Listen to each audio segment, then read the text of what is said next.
kati na kombo ya Yesu Masiya. Yango tolobi amen. Amen, amen. Oh, awa twana place pour croiser les bras. Amen, amen. Oui, nzembo oyo ezokisanga na loka. Ezade nzembo oyo na moko wana boyebi. Nani ayika? Match sobetama alibiti azaka 1. Ata babeti sifflet.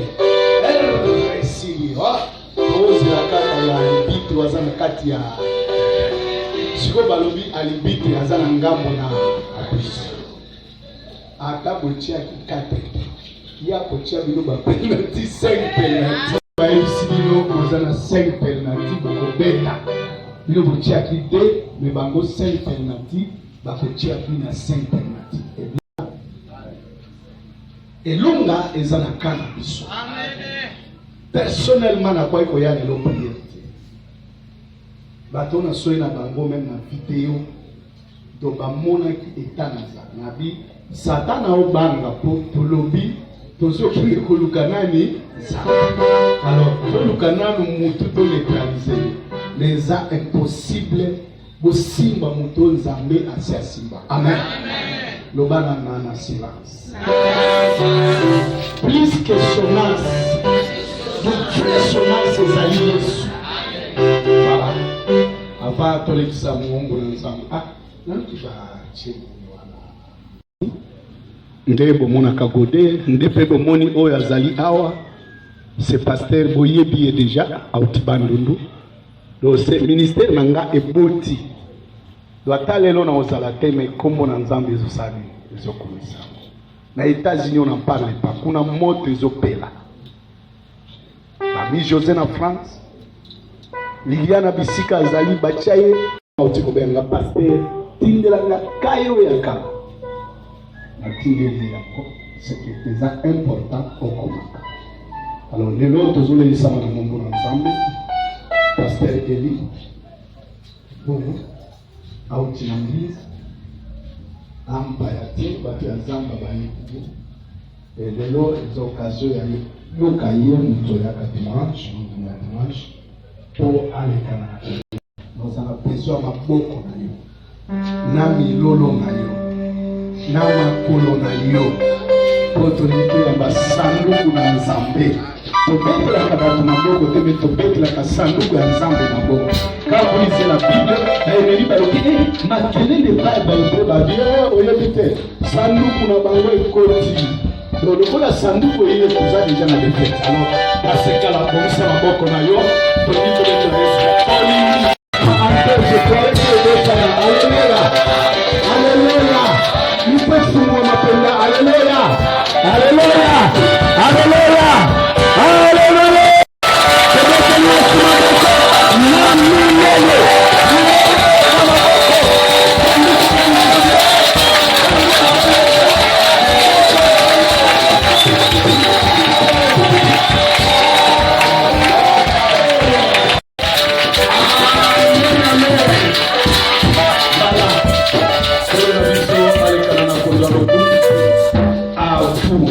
L'onction est là, travaille avec cette onction. Amen.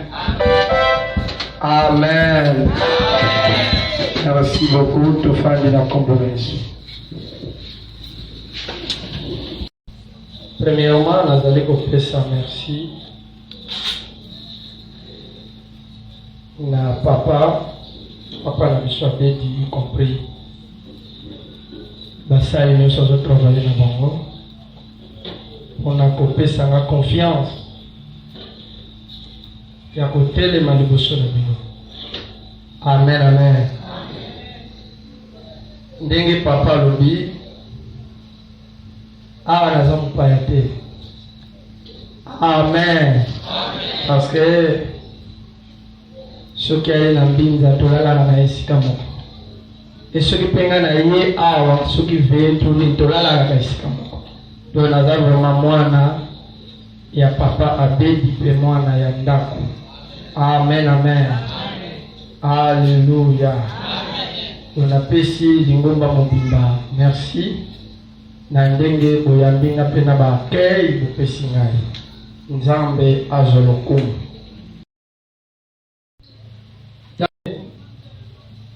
Santé dérangeaki. Nazo santa 4 fois ma palpitation pour na bakisho na melaki. Mais le les a invitation et on moni que na ye vraiment qu'on a pour répondre à l'invitation. Amen.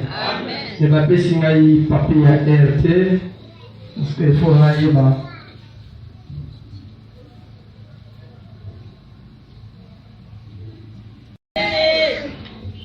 Na temi bapesinga temi oyo eza un peu difficile ya kolobela ngo mokolo moko parce que temi na biso ezali qui te réclame. Amen.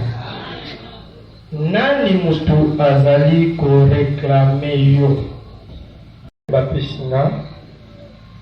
Et toutefois, tu peux survoler, tu peux le bas, tu peux le koloba, pour la disamalisunya mon sang, et je sais que d'autres choses, nous avons besoin de Amen. Verset Nango, prenez jusqu'à 7e verset.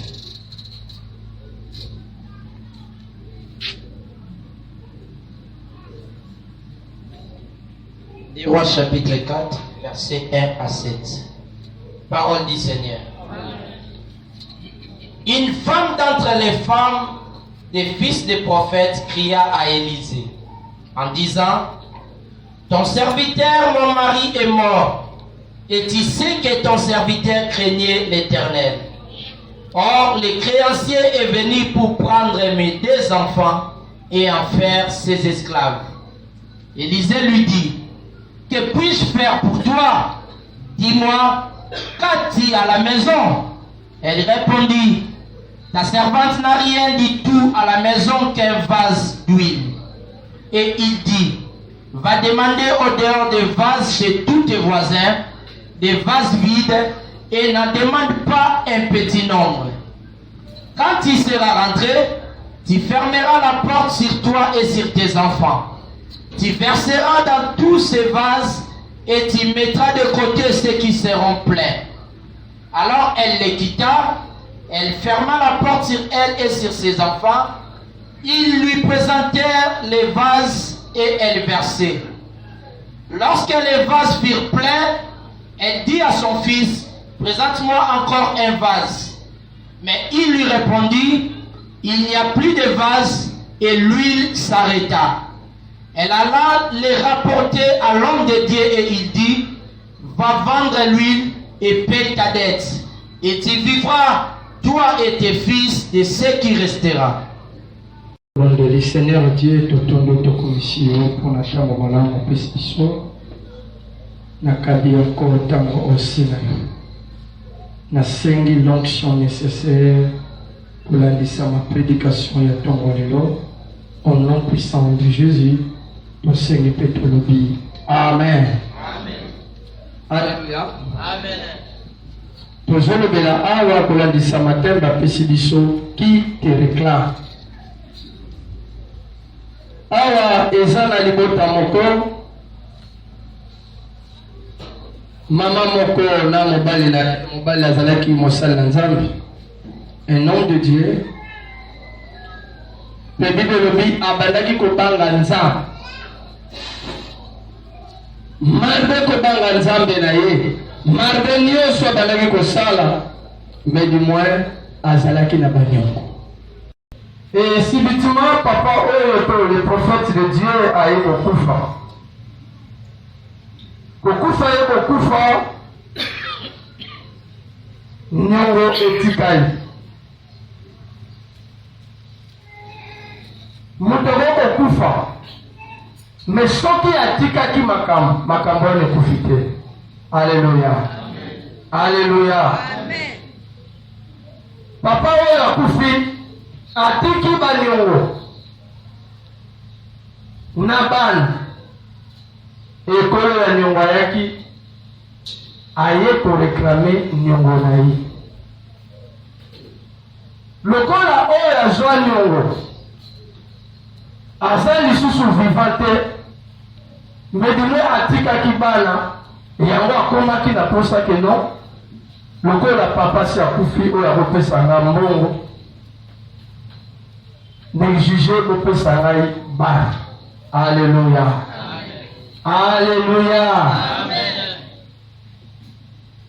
yango wana tolobela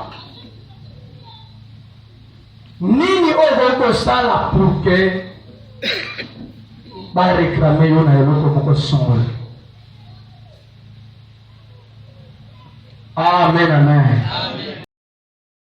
Esalaka pour que baya koreklame yo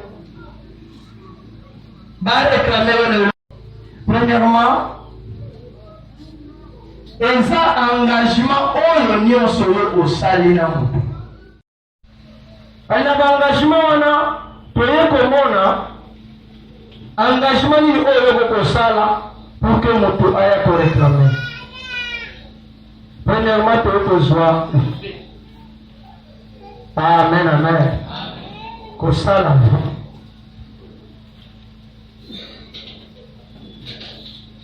Toye kozwa na Juge chapitre 11 verset 30. Lecteur appelle le Souverain. 11 verset 30. Juge chapitre 11, verset 30. Parole du Seigneur. Jésus te livre entre mes mains le fils d'Amon.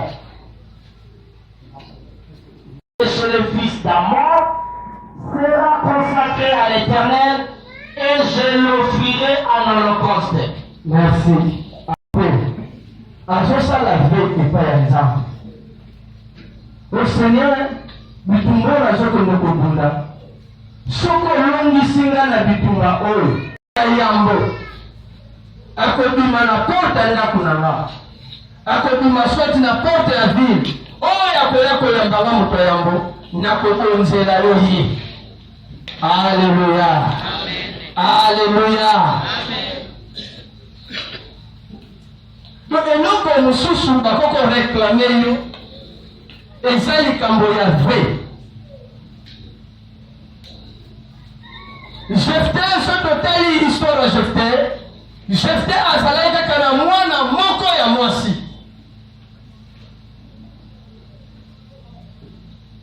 Andeora mwana wana bota mwana mosusu te. Mais à cause ya vrai, Jephté asalaki esengaki ke mwana wana d'office abonzama. Pona nini? Parce que asalaki vrai. Alléluia. Vrai engagement. Oyo lelo tolobi bako réclamer yango. Amen, amen. Alléluia. Toujours sambela. Oui. Tondimi Yesu. Toujours benga na bilimo mabe, c'est vrai. Mais l'engagement est au tout ça.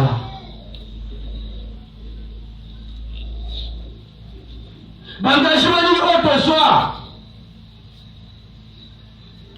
Attends qu'on t'en te salaka ba paye. Alléluia. Amen. Alléluia. Amen. Jephté azalaka na mwana moko pe azalaka vierge. Une belle fille. Et jusqu'à ce que bapesa mwana wana mwa temps kende kosakana sakana na bandeko na yo na bacamarade parce que bazali kobonza yo papa asalaki déjà vie. Alléluia. Alléluia. Osala na nani engagement. Et engagement ni oyo sala.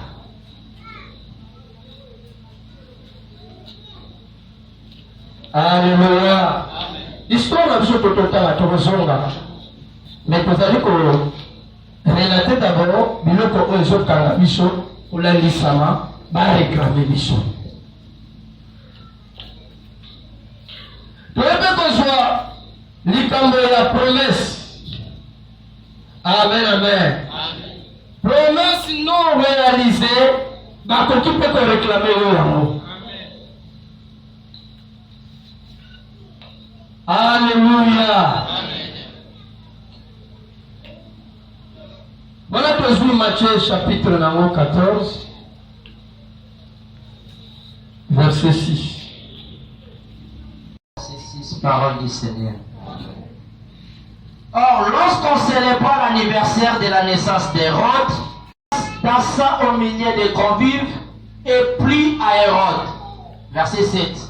De sorte qu'il promit avec serment de lui donner ce qu'elle demanderait. Verset 8. Elle dit, donne-moi ici sur un plat la tête de Jean-Baptiste. Le roi fut attristé, mais à cause de ses serments et des convives, il commanda qu'on la lui donne. Alléluia. Amen. Promesse. Nous la kaka nini, on la kaka pa ya nani. Alléluia. Roi. Esengo tellement elekaki.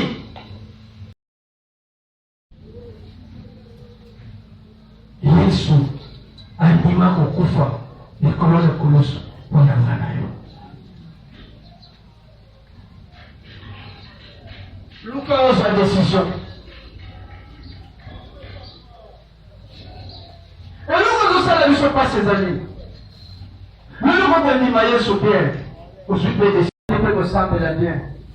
Omoni vraimen mpe mipepe oyo ezalaki kati na yo eloko. Mais problème ezosala biso mpasi.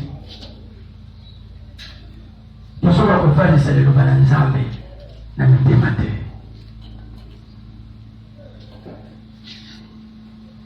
Nzambe alingaka te ntango yo ondimi Yesu, mais ozali kovivre na kati ya mabonga, ozali kovivre na kati ya péché.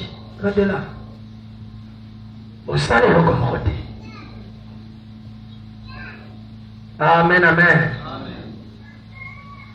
Okobana ozalaka lelo badelivre yo, lobi kuna okwei, lobi kuna badelivre yo, lobi kuna okwei. Emilimo oyo bimaka esongaka bimaka esongaka ebomaka.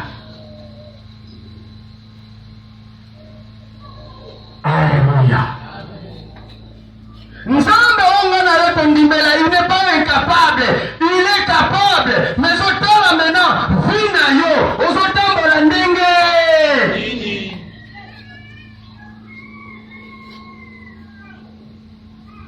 Marche na ona Nzambe ezatangeli.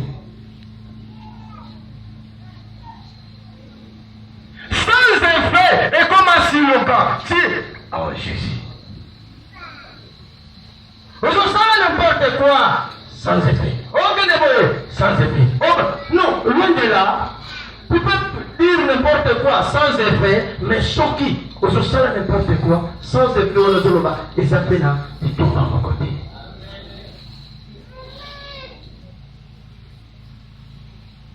Alléluia. Amen. Alléluia. Amen.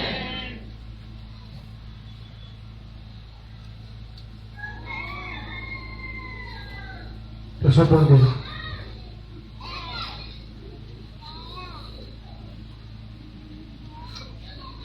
Telemesikação meu. Sabe. E acabou baixando. Acabou baixando. Aleluia. E ela ia lavar a vassoura para você. Oh, e acabou baixando. Katina bomori nanga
eza likambo na yo nalobaka tanza oyo soki oyo akosokipe na makambo wana te makambo wana ekosancharge na yo ekopese likolo na vi na yo moto na nzambe alobi makambo ebele banyongo etikala ela banyongo ya butu oti lelo bareklamaka bino mpo papa na bino koko na bino alia esenge efafuta yesa nzambe na ye molimo na nga molema nzoto na nga kangola na nkolo na bareklamation ya nyongo ya butu oyo yesu efuta nyongo na makila na golgota nkolo c'est pourquoi na ye epai na yo tobondela epai na nzambe alleluya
C'est nos ancêtres qui ont fait cela. Ils nous sont punis. Maintenant la charge est tombée sur nous.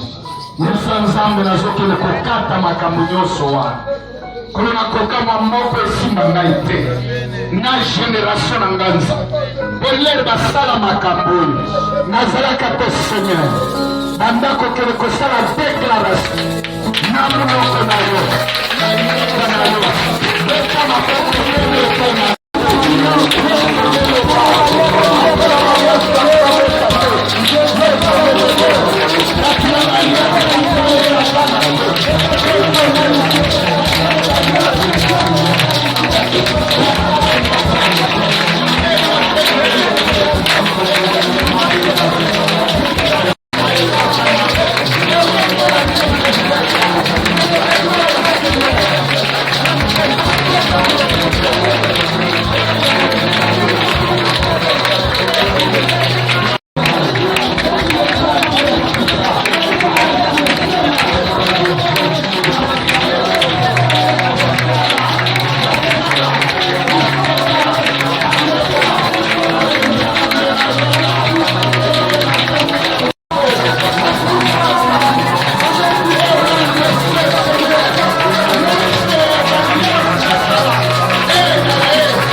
Osamala swalo kumuna kumuna Yesu yango tolobi amen amen tufanye